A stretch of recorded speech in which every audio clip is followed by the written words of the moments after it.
top 5 favorite films. I don't need any of y'all coming at me, asking me why I didn't put this movie there, putting that movie there. I'm not talking about the top 5 best films. I'm talking about my top 5 favorite films.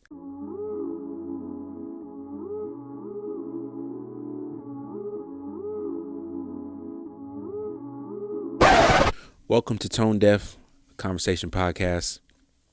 As you can see, it's just me today.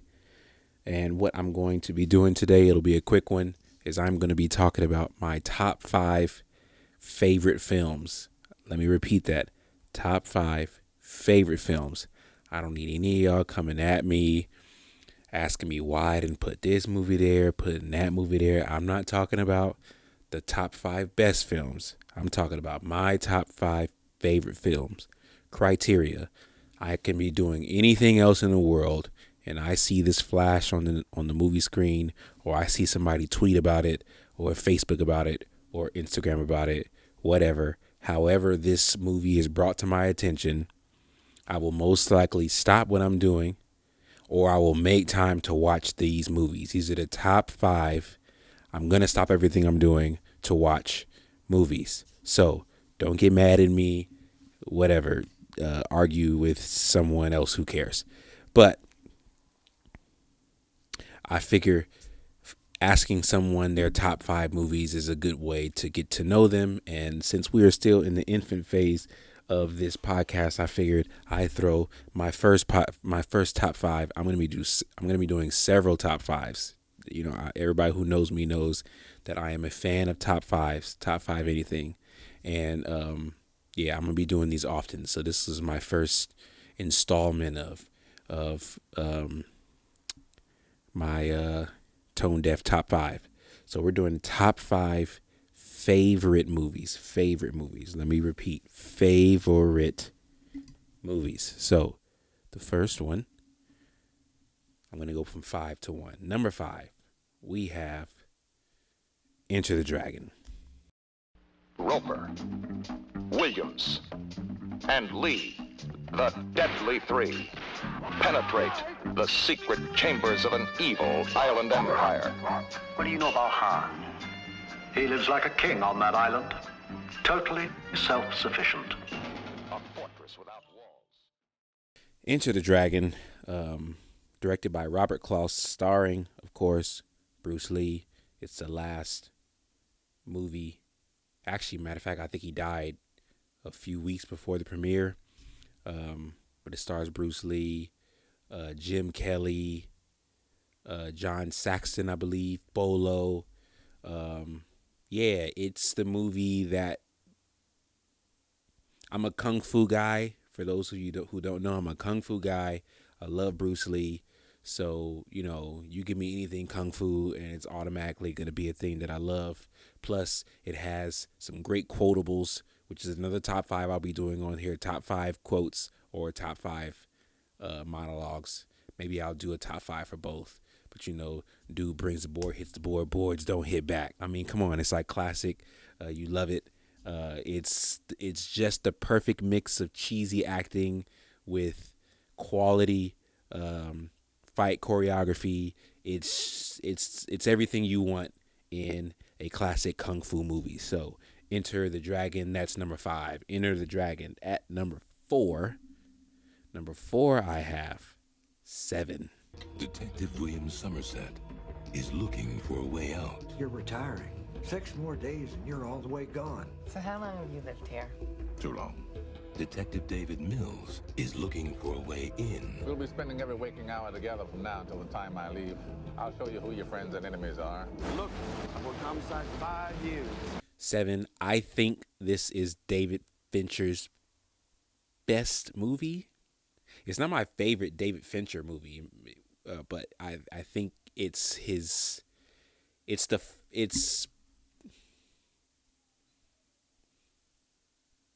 my favorite David Fincher movie. I don't know if it's his best movie. I know some people might argue that Fight Club might be there, or they might even argue that Zodiac is there, but I love it. Really quick, for those of you who don't know, it's about two detectives Brad Pitt and Morgan Freeman, and they are chasing down a serial murderer played by Kevin Spacey. He goes by John Doe in the movie, and each murder is inspired by one of the seven deadly sins, and the end movie kind of brings everything together. What's in the box. It's a wild, fun, cringe-worthy thriller. It is David Fincher. I mean, if someone wanted to know who David Fincher was, I would say go watch Seven. I think it's that perfect mix of grunge with freaky thriller, with still good acting, good writing, good dialogue. Yeah, it's one of those. It's the only one of the five that I hate myself for watching, because I know I'm gonna be grossed out and I'm gonna be upset and I'm gonna be frustrated by the movie. But that's why I watch it, because it makes me go through all of those different emotions. So we have Seven at number 5. Number 3, we have Ridley Scott's Gladiator. My name is Gladiator. Father to a murdered son, husband to a murdered wife, and I will have my vengeance. Today I saw a slave become more powerful than the Emperor of Rome. They said you were a giant. I shall cheer for you. Gladiator starring Russell Crowe and a very young Joaquin Phoenix. It's period piece, revenge,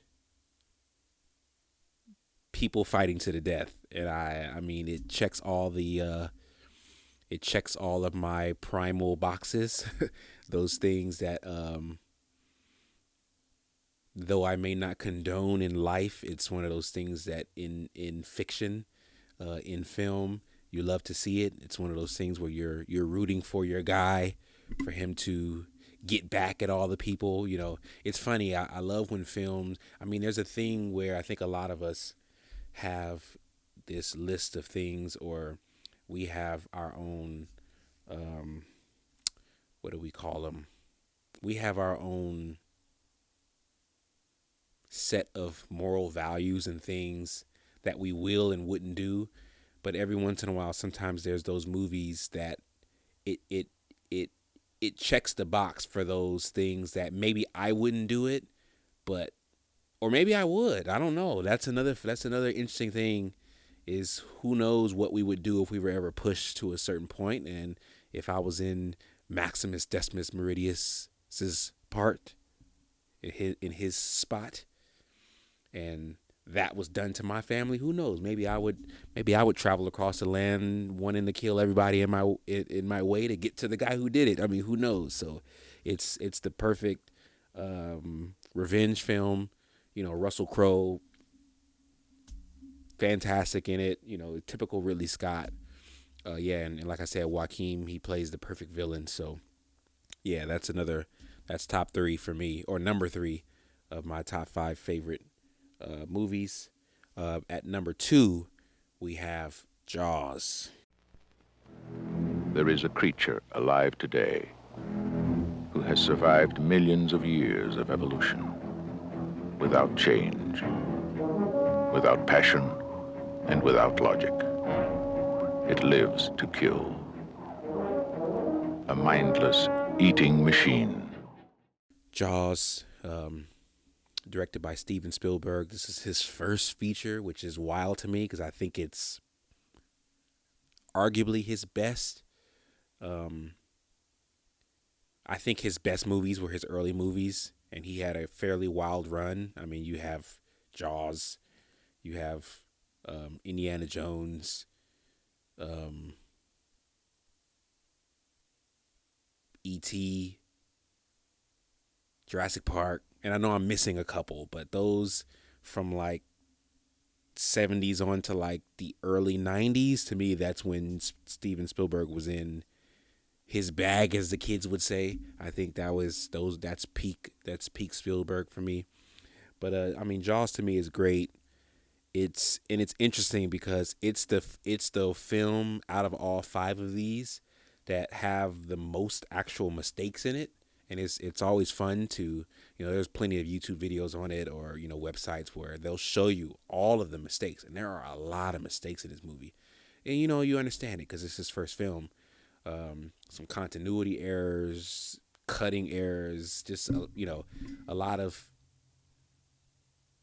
strange type of mistakes take place. But the interesting thing is you almost never even notice it the first time you watch it, because the dialogue is so good, the writing is so good, the acting is so good that it's enough it's enough to disguise, so it's one of those things that, it's a good lesson to me. It's a good lesson to, any filmmaker, any creator, is that, there is no project that's free of mistakes, but nothing beats a good story. I mean, if you have a good story, good writing, good dialogue, good acting, I mean, there's a lot of things that people are willing to forgive if you give them a story worth, keeping their attention. So definitely Jaws for me. That's number 2. And number 1, I would say, of course, written and directed by my favorite director, Quentin Tarantino, I would have to say is Pulp Fiction. And I will strike down upon thee with great vengeance and furious anger those who attempt to poison and destroy my brothers.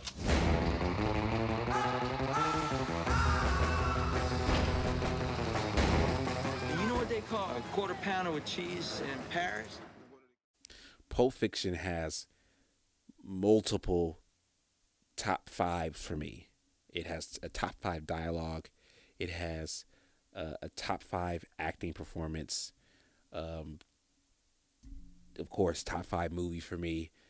If we're talking even best movies, I might make a case to squeeze, Pulp Fiction in there. It's Tarantino. I think it's the last of Tarantino before he starts to get the budget to match his worth, if you will.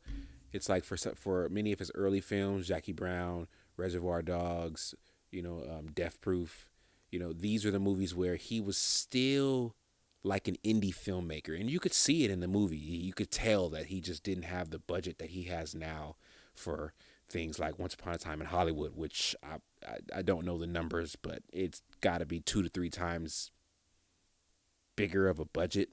So it's really him dialing in on script, on dialogue, and he just, when it comes to casting, there's very few roles in any of his movies where I think, wow, somebody else should have done this probably. I mean, it's as if Jules was written for Samuel Jackson. It was as if John Travolta got into acting so that he could play this role. I mean, it's perfect. The way the two of them mesh.